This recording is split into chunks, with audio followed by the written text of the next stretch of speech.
Bom, padre, obrigado, Padre Paulo, por me receber para essa entrevista, para esse TCC, né, esse todo documentário sobre a Florips Dornelas, né, a Lola, essa leiga católica muito importante aqui, principalmente para a região da Zona da Mata e também muito importante para a fé brasileira como um todo, né, da Igreja Católica.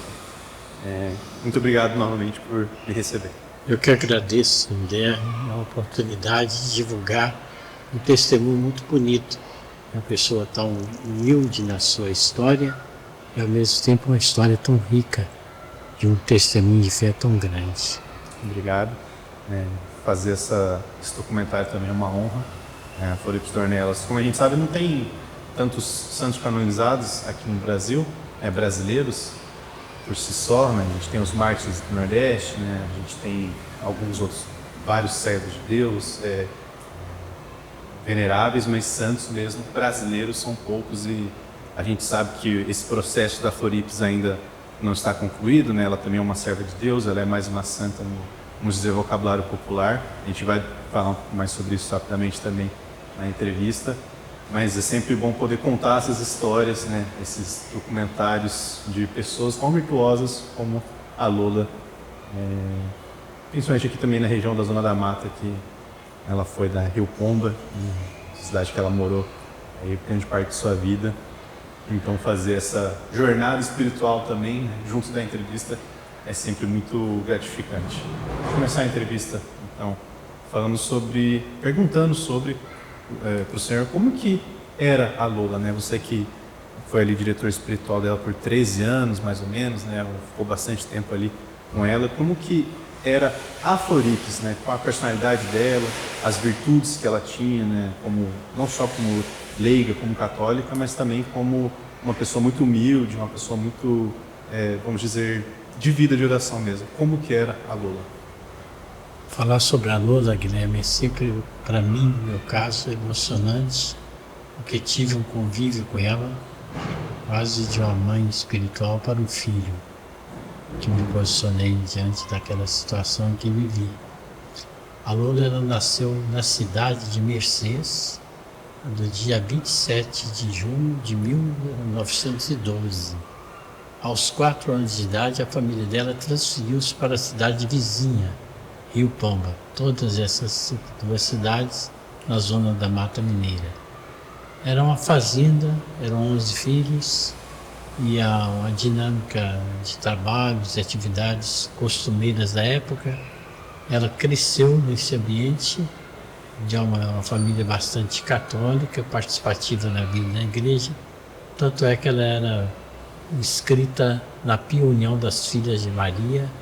Ela fazia parte então dessa associação religiosa, e por volta então de 19 anos que aconteceu o acidente da queda de uma árvore, a jabuticabeira, que veio a mudar todo o ritmo da sua vida.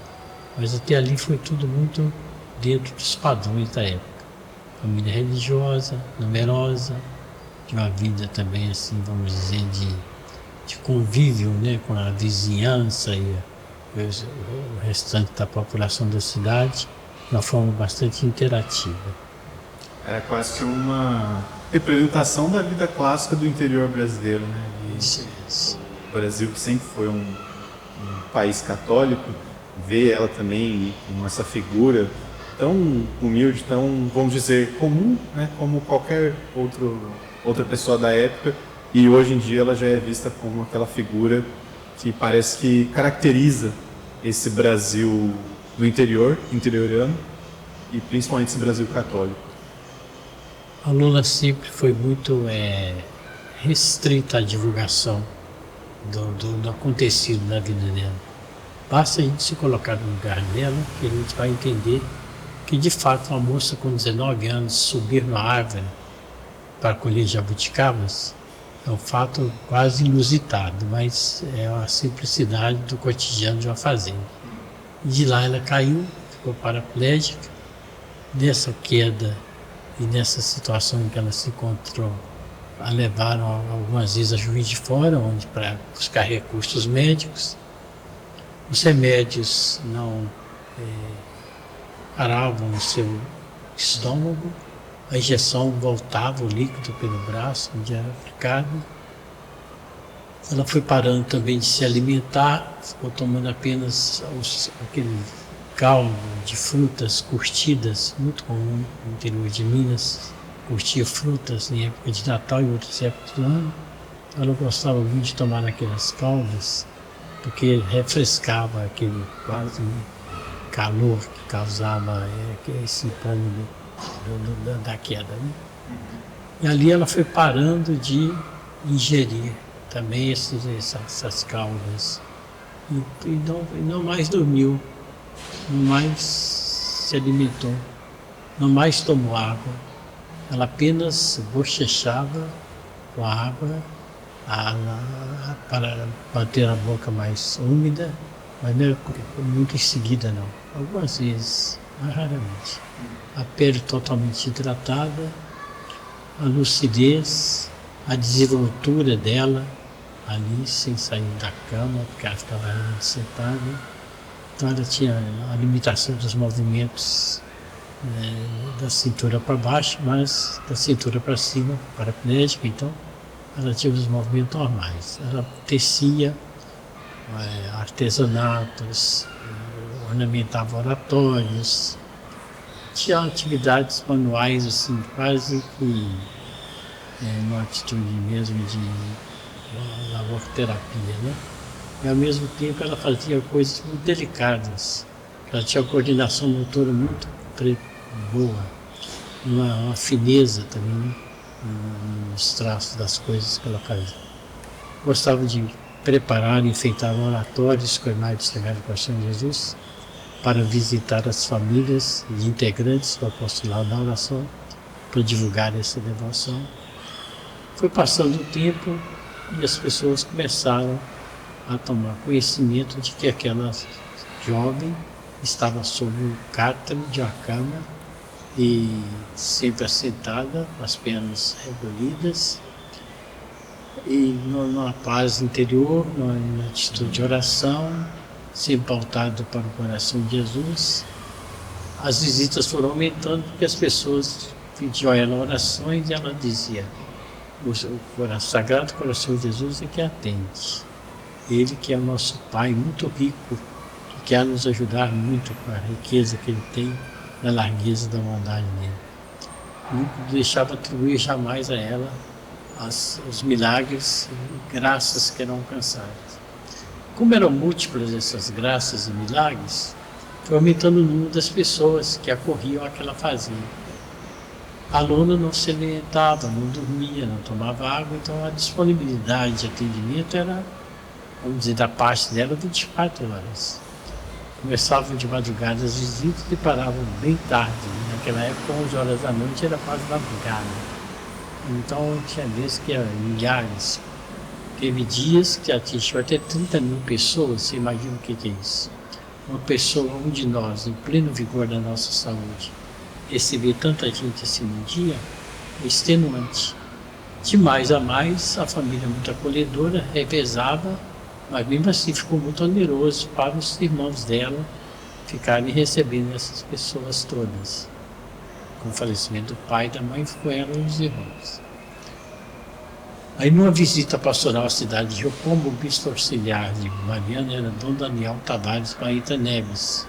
Ele viu que aquilo não estava muito correto, estava muito pesado para aquela coisa. Então, um gesto pastoral de humanidade e interagindo com ela, chegou à conclusão que poderia ser proibidas as visitas.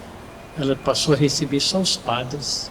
Ele dizia: não recebo as freiras, porque não recebendo as freiras, quando eu vou dizer para os leigos que não nós recebemos, que nem as freiras eu recebo, então vou entender que os padres vão para dar assistência espiritual. E a gente conhece, né, pelo menos o pessoal aqui da Zona da Mata, bastante por história, a gente conhece das romarias, o impacto que ela causou na sociedade, mas eu gostaria de saber do senhor algum impacto pessoal que ela causou na sua vida, ou até mesmo você observando ao longo dos anos, né, a Rola desde 1999 chegou a falecer, né, foi para a morada de Nosso Senhor, e agora o impacto que ela conseguiu causar não só na sua vida, mas também na sociedade, obviamente, da Zona da Mata, mas talvez, quem sabe, até no Brasil inteiro. As questões ligadas ainda ao impacto sobre ela, ela dizia muitas vezes para a gente que o lençol da cama era trocado à noite, estava da cor do chão batido, totalmente sujo. E a outra coisa, ela não deixava que o dinheiro que por acaso alguém deixasse lá fosse empregado na fazenda ou por ela. Tudo ia para a paróquia, porque ela dizia uma frase assim: Jesus já foi traído e vendido uma vez. Não devemos trair Jesus com questões financeiras. Ela dizia assim: nós não podemos fazer da sombra de Jesus um meio para ganhar fama e dinheiro. Então, os fiéis acorriam lá em massa, né? Com a restrição das visitas, ela continuou atendendo os pedidos de oração. Chegava a ela por meio dos padres. Eu mesmo, os 13 anos que atendi, fui porta-voz de vários pedidos de oração feitos a ela. Com um atenuante que geralmente quando a pessoa alcança um resultado positivo, dificilmente ela volta à mesma fonte para agradecer. Então, quer dizer, são poucas pessoas que voltam para narrar o que alcançou. Mas lá era muito comum levar para ela o retorno de pessoas que estavam agradecendo as graças alcançadas. Então é uma vida muito marcada por uma ocorrência de muita gente. Proibidas as visitas, tornou-se de forma indireta a chegada do pedido de oração. Ela dividiu o tempo dela de oração entre atividades manuais e também as orações comuns, tradicionais da igreja. 6 horas da manhã, meio-dia, 6 horas da tarde, ela recitava ângelos. Ela recitava vários textos durante o dia. Ela comungava uma vez por dia. Ela vivia só da Eucaristia. Depois, outra questão também que a gente pode lembrar é que ela dizia sempre para a gente assim: a melhor hora para a oração é de 9 horas da noite às 5 horas da manhã. O silêncio é completo, assim que ela dizia. Dizia que durante o dia as orações eram acompanhadas pelo canto dos passarinhos e à noite o canto dos grilos. E assim ela dividia os seus horários de oração nas várias intenções. Ela tinha uma disposição muito constante. Eu chegava lá nos horários mais diversificados que você puder imaginar. Porque eu era pároco em Barbacena.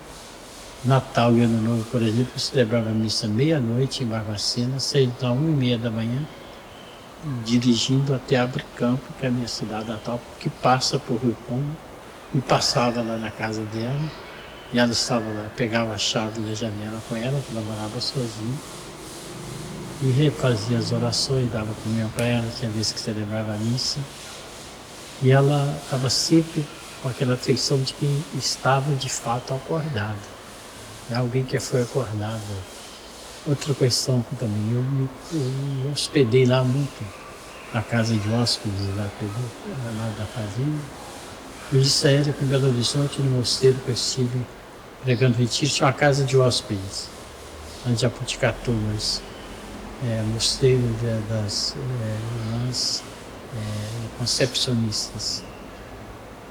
E que a gente ficava hospedado naquela casa e ia ao mosteiro sem perturbar o andamento do mosteiro. Se tivesse essa casa de hóspede, que tinha uma casa disponível, seria bom para a gente hospedar e dar assistência a ela.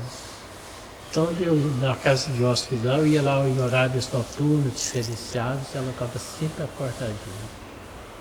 E durante o dia, qualquer hora que chegasse também, ela estava sempre lá no seu ambiente de oração. É interessante essa questão de parecer ser sempre acordada, né? Nunca, depois que ela começou a se alimentar da Eucaristia, não precisava mais de água, não precisava mais de comida, não é nem questão de que ela fazia esse sacrifício, ela realmente não sentia necessidade, né? Lembra um pouco, obviamente, dá para fazer um paralelo como será o corpo nosso na ressurreição, né? Não precisará mais de água, não precisará mais de comida, não precisará mais de dormir. Será que, obviamente, com a graça divina, a Lula experienciou manifestou essa espécie de acontecimento aqui em Terra, também para nos auxiliar e nos mostrar como que vai ser a vida no céu? É uma das mensagens, né? Eu considero que mesmo que a ciência do futuro conseguir explicar que alguém consiga passar 60 anos sem alimento, sem sono, sem água, a santidade dela para mim seria a mesma. Que a virtude e a atitude de orante e caridosa que ela tinha com as pessoas era constante. Para mim ela é santa independentemente desse fenômeno. Porém a anorexia, que é um dos aspectos que pode atingir a pessoa, ela não é capaz de percorrer tantos longos anos assim, tem um limite, né?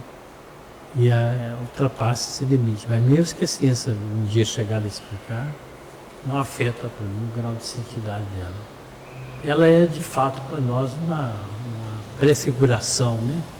O que será a nossa vida, vamos dizer assim, de ressuscitados. Ela sentia-se revigorada com a Eucaristia. Falava assim, falava expressões variadas, mas joga a nossa vitamina, dá força para nós. E depois da missa ela estava com aquele rosto alegre, contente. No dia que ela faleceu, nós fomos lá muito tarde, porque o médico estava atendendo e ela estava mais alegre do que o comum até. Ela nunca manifestava e queixava-se de dor e tal. Mas ela estava com dores às vezes terríveis.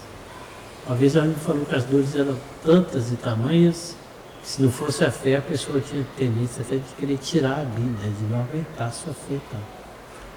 Mas ela estava lá naqueles últimos momentos dela. Nós era 10 e 22 horas, a gente ia voltar para Barbacena, são 70 quilômetros. A gente tinha missa cedo em Barbacena no final do dia. Eu perguntei para ela assim, a senhora quer para você ver a missa? Antes de voltar? Aí ela falou, o senhor está me perguntando se eu quero que você leve? Quero. Ela tinha assim, uma espontaneidade, uma alegria muito permanente. E ao mesmo tempo, ela não fazia nada disso por sacrifício. O grande sacrifício dela era suportar aquelas dores tremendas. Ela estava pelas dores tremendas e recebia um padre ou outro, atendia uma situação ou outra, sem manifestar, sem se queixar.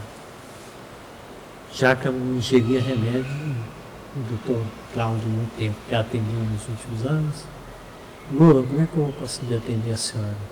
Se a senhora não pode ingerir remédios, não receber aplicação. Era para que eu disse, o coração de Jesus vai mostrar que você é bacana. E assim era a vida dela. Uma vida muito de fé, né? Fé, de colocar realmente a própria vida, a própria saúde nas mãos de Deus e confiar no coração. Eu acho que, igual o senhor falou, é o mais importante para realmente mostrar essa vida exemplar de santidade que a Lula teve.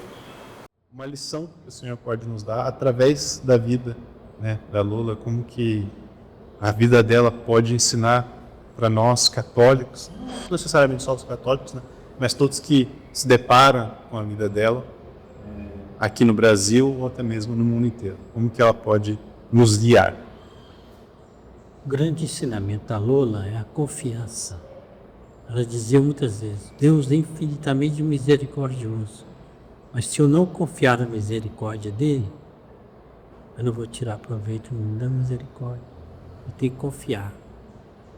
Essa confiança nos traz a certeza de que Deus está sempre conosco.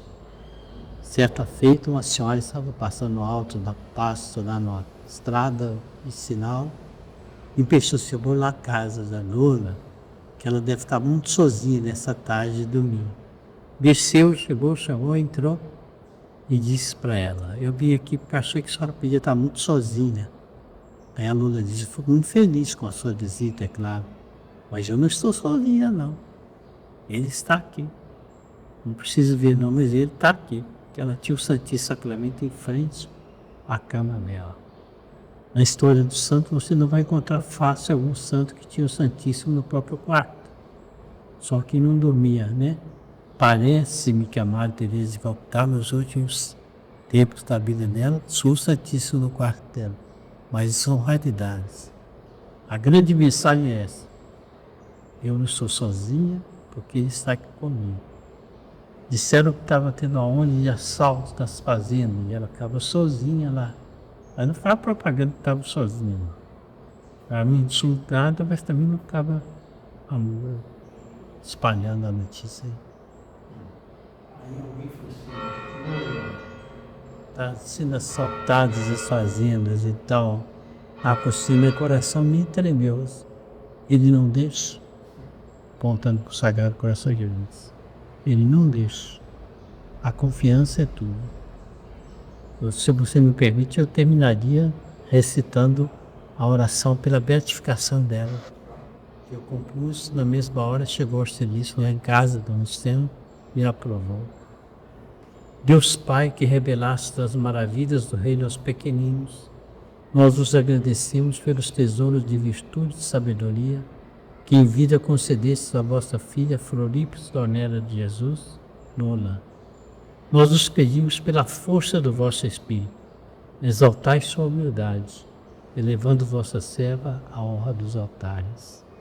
Concedei-nos a graça da oração e total confiança no Sagrado Coração de nosso Filho e na proteção materna de Maria, para que o maior número de pessoas possa tê-la como intercessora no livro de vida cristã. Amém. Sagrado Coração de Jesus, eu confio em vós. Obrigado, Padre, pela conversa, pela entrevista, pelo testemunho também, falar sobre a história de vida da Lola, e esperamos que mais pessoas se sintam tocadas também por essa história e que ela nos sirva como uma guia até ao Senhor Jesus Cristo. Isso mesmo.